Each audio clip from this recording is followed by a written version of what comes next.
Саламатсыздар, биздин жолунда жүргөн апалар. Бүгүнкү тема бир аз оорураак, чоңураак болмокчу.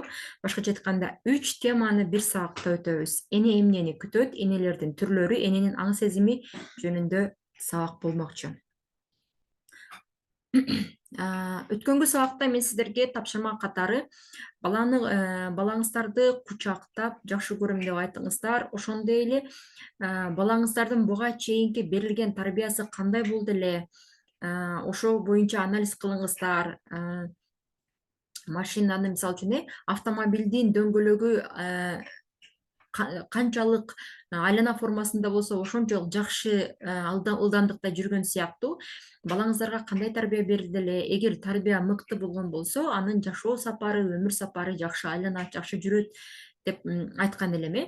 Алдыңкы балоону апалар, арткы балоонун балдар, дөңгөлөгүн балдар жасап көрсүн дедим эле. Кимиңиздер канчалык деңгээлде аткардыңыздар, кандай болду, ал жөнүндө группада бөлүшүп койсоңуздар жакшы болот.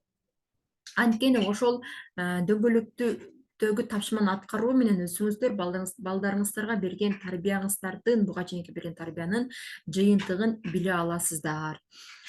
Ал эми бүгүнкү сабактан дагы айткым келген нерсе, мисалы үчүн кээ бир апаларда өспүрүм баласын кучактоо, жакшы көрөм деп айтуу көнүмүш адат болушу мүмкүн.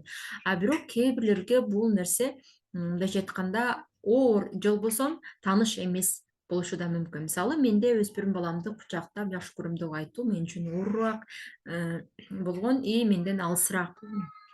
Анткени мен да ошондой кучактаган, жакшы көрөм деген мамилени албагандыгым үчүн менин да ошол нерсе жашоомдо кайталанып жатат.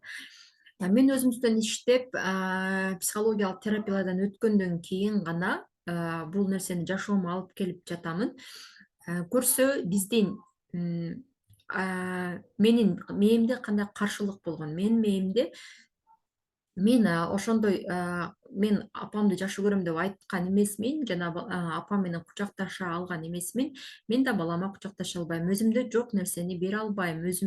Анткени өзүм дагы толук жетишерлик мээрим, сүйүү алган эмесмин. Демек, мен да сүйүү бере албайм деп өзүмдүн мээмди чектеп, мындайча айтканда, аны кыймылсыз абалга алып келип коюп турмун да. Анан өзүм ошол терапиядан өткөндөн кийин көрсө, биздин мээ өзүн сүйгөн, өзүн аяган өтө жалкоо орган болгондуктан, өзүмдү актаганга шылтоо табылды, бүт эми ошол нерсени аткарбайт. Демек, эми мен кандай кылып мээден бул маалыматты же болбосо бул жоопту алып салып, тескерисинче бул кадимки нерсе, эне баланын ортосундагы сөзсүз болушу керек болгон мамиле деген түшүнүктү мээме кабылдап, сиңиргенден кийин бул нерсе бара-бара жеңил боло баштайт, же болбосо көнүмүш адат боло баштайт. Эгер бул сабактардан сиздер ар кандай жаңы адаттарды, балдар менен жасай турган жаңы мамилелердин түрүн үйрөнөсүздөр, балким билесиздер, балким колдонуп эле жүрөсүздөр, бирок жаңы маалыматтарды алган учуңуздарда сиздердин мээде кандайдыр бир мындай жаңы маалымат кирет, бирок ошол адаттарды сөзсүз түрдө жашооңузда да алып келиңиздер, конспект кылып жазып алыңыздар деп сунуштайт элем.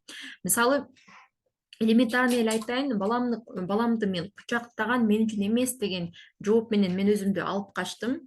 Бирок анан кайрадан эне баланын ортосунда болушу керек кадимки нерсе деп кабылдаганымдан кийин мен бир жолу кучактайм, мээде кадимкидей бир жаңы маалымат, жаңы нерсе пайда болот.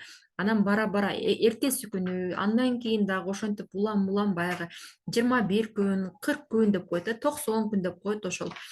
Ошол нерсени кайталап отурганымда акырындык менен менин мээмде баланы кучактоо, жакшы көрөм деп айтуу кадимки көнүмүш адатка айланат, же болбосо жаңы нейрондук связка деп коет, жаңы нейрондук байланыш пайда боло баштайт. Анан эски, мисалы үчүн, түшүнүктөрүм, эски ойлорум акырындык менен мээден өзү жок боло баштайт. Мына сиздер дагы, мисалы үчүн, эгерде бала тарбиясындагы ушул берилип жаткан билимдер же болбосо маалыматтар оор болуп жаткан болгон болсо, сиздердин жашооңуздарда эгер жок болгон болсо, анда ошол мисалы үчүн мээде ошол учурда оор бейтааныш болгон учурда мээ аны түртүп салганга, отказ бергенге аракет кылат экен. Тескерисинче аны жагымдуулук менен ооба бул жакшы нерсе, бул жаңы маалымат мен үчүн пайдалуу деп чын дилден кабыл алганыңыздарда гана ал нерсе сиздердин жашооңуздарга жеңилдик боло баштайт да. Сиздер мээңиздер менен кандай кабыл алсаңыздар ошондой абал жаратат.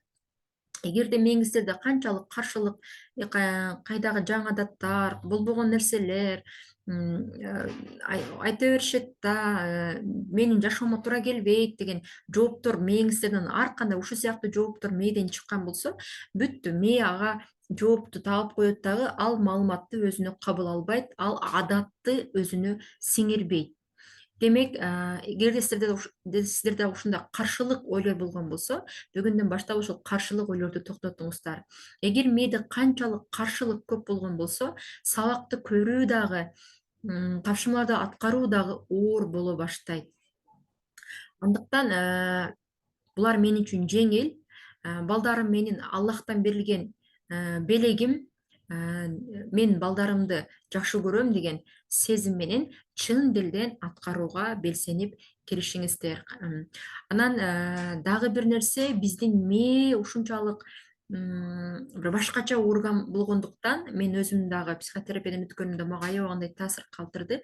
Ар бир аракетибизди, ар бир жеңишибизди, ар бир кылган нерсебиз үчүн өзүбүздү макташыбыз керек экен.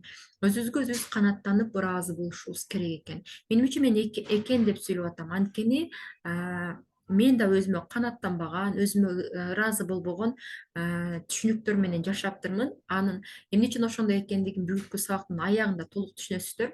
Канчалык өзү бир нерсени аткарсаңыздар дагы, бир нерсени жасасаңыздар дагы, кичинекей нерсе болсо дагы өзүңүздөргө канааттанып ыраазы болгондо, анан мээ ошол нерсени оңой, жеңил деп түшүнө баштайт экен. Эгерде бул мен үчүн оор деп өзүбүздү мактабай, өзүбүзгө өзүбүз ыраазы болбогондо, акырындык менен сабактын аягына чейин да жетпей калышыңыздар мүмкүн, кызыкпай, окубай да калышыңыздар мүмкүн. Демек, мээнин каршылыктарына бул мен үчүн керек, бул оңой эле нерсе деп кабыл алышыңыздарды сунуштаймын.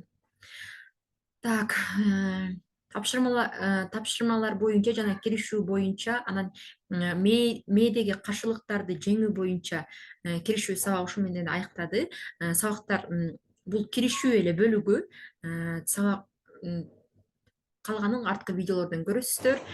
Ошондой эле дин жолуна салып негиздей турган болсок, сөзсүз түрдө бизди шайтан арткандай азгырат, васваса кылат. Ошондуктан бисмилланы айтып сабакка от души кирише бересиздер.